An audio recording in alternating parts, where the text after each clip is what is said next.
Williamson Herald High School football highlights are sponsored by Moody's Tire and Auto Service with 2 locations to serve you in Williamson County. Moody's Tire, doing it right for over 70 years. Find out more at moody'stire.com. Hello, everybody, and welcome into this edition of the Williamson Herald High School Sports Extra, brought to you by Moody's Tire and Auto. I'm Joe Williams, the sports editor of the Williamson Herald, among other things, along with Maurice Patton, who is the executive editor of Mo Patton Sports. Among other things. Among other things, including being the editor of Sports Editor. Sports editor. James Bennett might take a little exception to that. At the Columbia Daily Herald. So glad to have you as always. And Mo, we stand here, and I'll go ahead and tell you, this is a Tuesday afternoon. A little bit of rain, no practice going on here at Franklin. That's not a sight that any of the teams still in this playoff series want to see. Of course, it's election day, so they had school, day off. They went in early. Probably a good thing. A little bit of rest maybe, because we're headed to the next round of the TSSAA playoffs. 9 games involving Williamson County teams, and at this point, they're all big.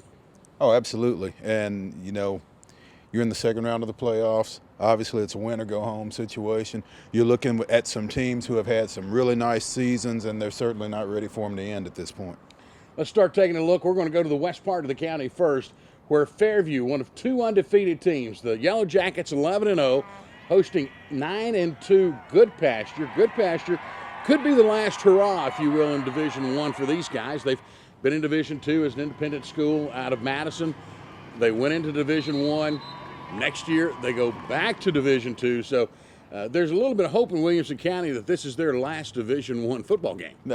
Definitely in the western part of the county. And, as you look at this Goodpasture team, you can't help but be impressed. I mean, y'all know, obviously, this is a team that had lost, 21 straight games coming into the season. Lost their season opener to Battleground Academy, 21-14. I remember us kind of discussing that and wondering why it was only a 7-point ball game. Well, it's because the Cougars are pretty good. The only game that they've lost since was a 1-point game to undefeated Stratford, who has beat everybody else by an average of 22, by the way. Oh. Did my homework. All right, then. So there you go. I mean, this is a good ball club that's going to be going out I-40 out to Fairview, and I think the Yellow Jackets really have to be on their toes, coming off of a nice win themselves last week against East Nashville. Yeah. Sorry, Joe. No. But yeah, okay, Chris, I understand. This should be a heck of a matchup. Should be a good one. Mm-hmm. Another good one. Let's flip to the other side of the county, where Page will be at home. Page, the Patriots 7-3, taking on old rival Spring Hill. Raiders come in at 6-5. They've already met once this year. Yeah, rematch here. Page won this game in week 3, I think it was 26-25. This Spring Hill team, kind of the belle of the ball to some degree. They went on the road last week and knocked off a previously undefeated Stone Memorial team 28-8. Did it pretty convincingly.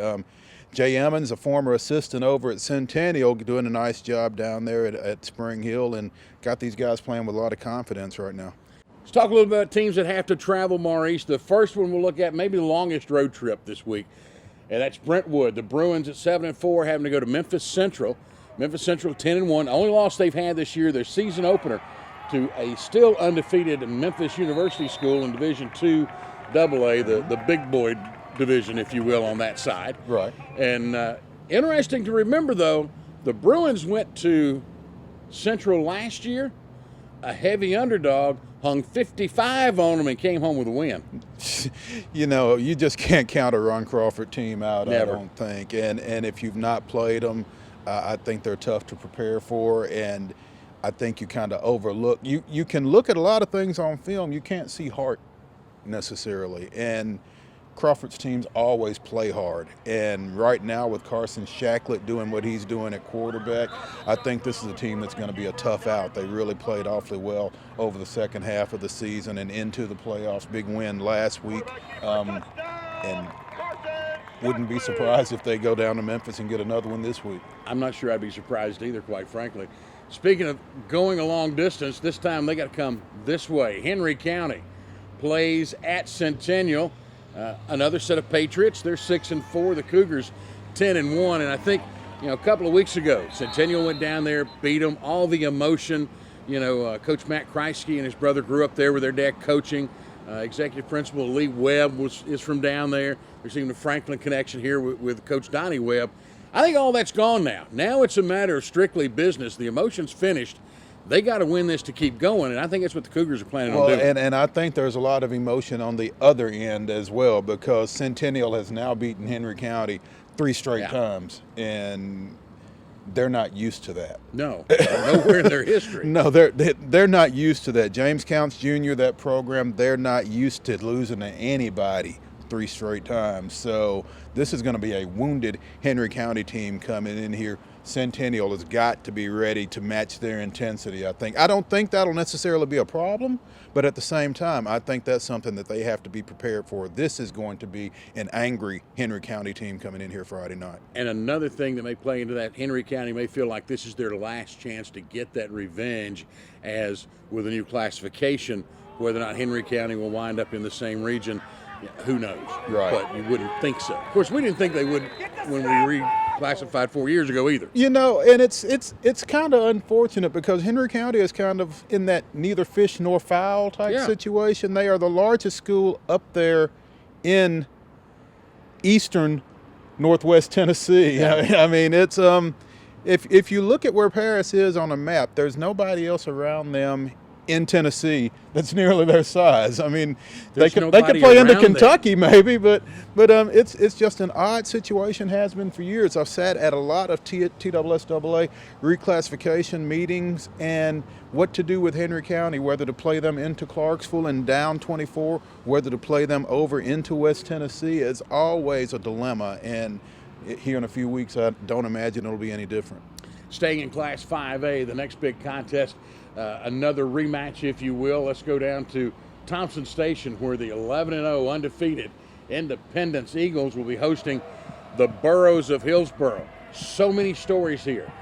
Scott Blade came to Tennessee many years ago. In his 3rd year, he took Hillsboro to a state championship. He goes to Independence. In the 3rd year, he takes them to a championship. When he left Hillsboro a couple of years later, who goes up? Greg Clayton, former coach here at Franklin. All this stuff intertwines, and then last year, maybe the toughest game outside of Centennial. No maybe to it. Outside of Centennial. No, you're right. The toughest game they faced last year was Hillsboro, when Independence knocked them out in Thompson Station 28-20 in the 3rd round instead of the quarterfinals. Second. Yeah. And this is a Hillsboro team right now that started 2-4. Yeah. They've run off 5 straight victories since then. A couple of those really with their backs to the wall. Beat a really good Gallatin team 21-17. Beat a really good Beach team 30 by double digits. And 32-21 or something. Something like that. Yeah, I'm getting old. But at any rate, they've won a couple of big games that they had to win just to get into the playoffs, and then got a big victory last week against Stewart's Creek. So they're playing about as well right now as they've played all year, and I think they've got some things in places on both sides of the ball that they could give Independence some trouble.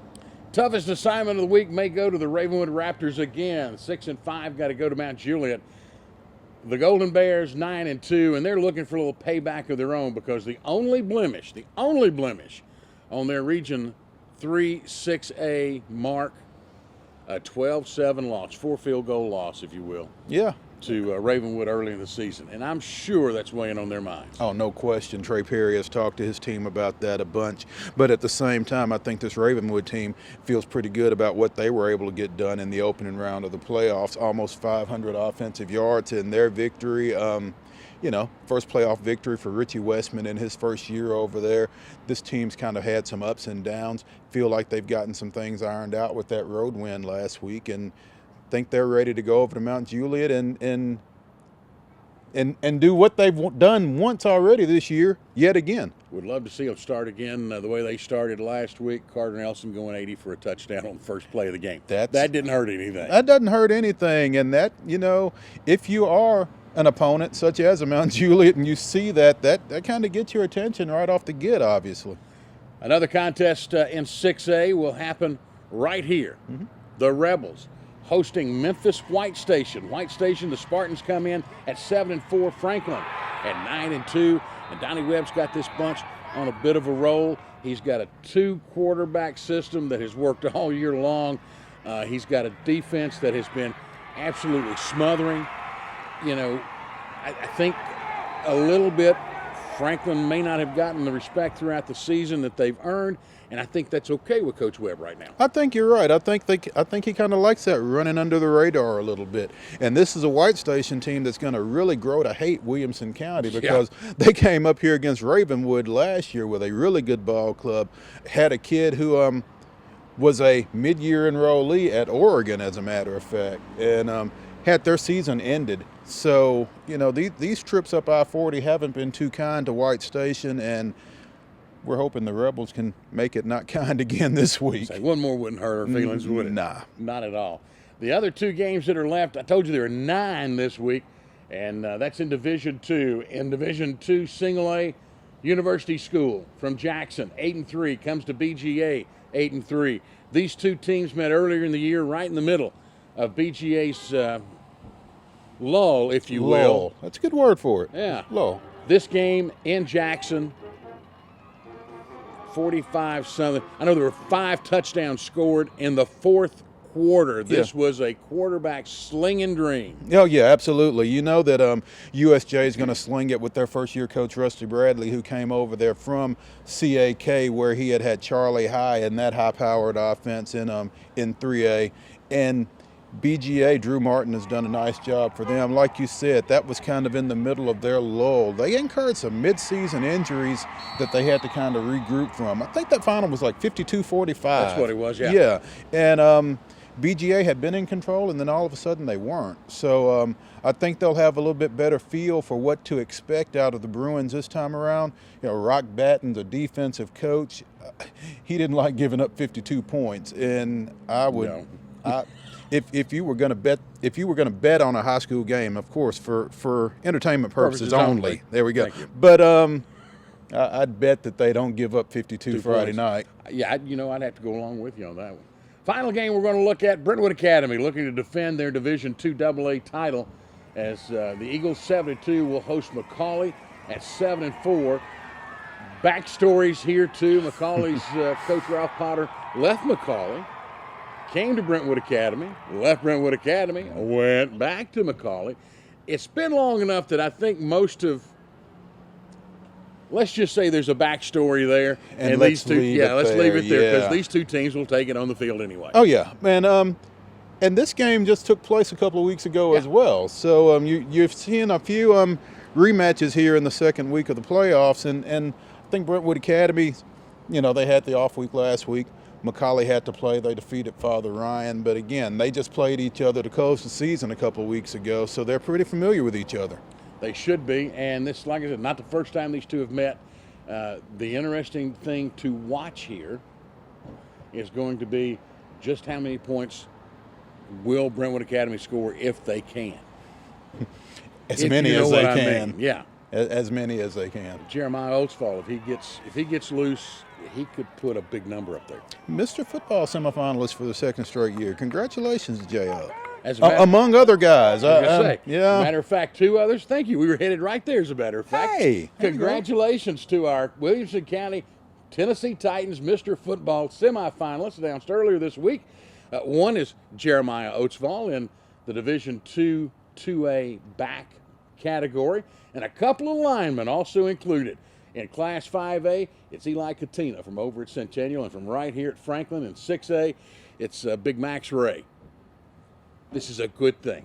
Also, congratulations to Brentwood's Tucker Day, who this week picked up his U.S. Army All-American Bowl jersey as the top punter in the nation. He'll be playing in the USA Army All-American Bowl January 7th down in San Antonio. That's another little goodie that seems to be coming to this county a lot lately. It does. We seem to, I just think it speaks to the level of play that we're seeing in Williamson County. I think everybody has recognized it, and it's starting to get recognized on a recruiting basis and on a national basis as well. So congratulations to Mr. Day and to those 3 Mr. Football semifinalists, and we'll be finding out more about that later on in the month.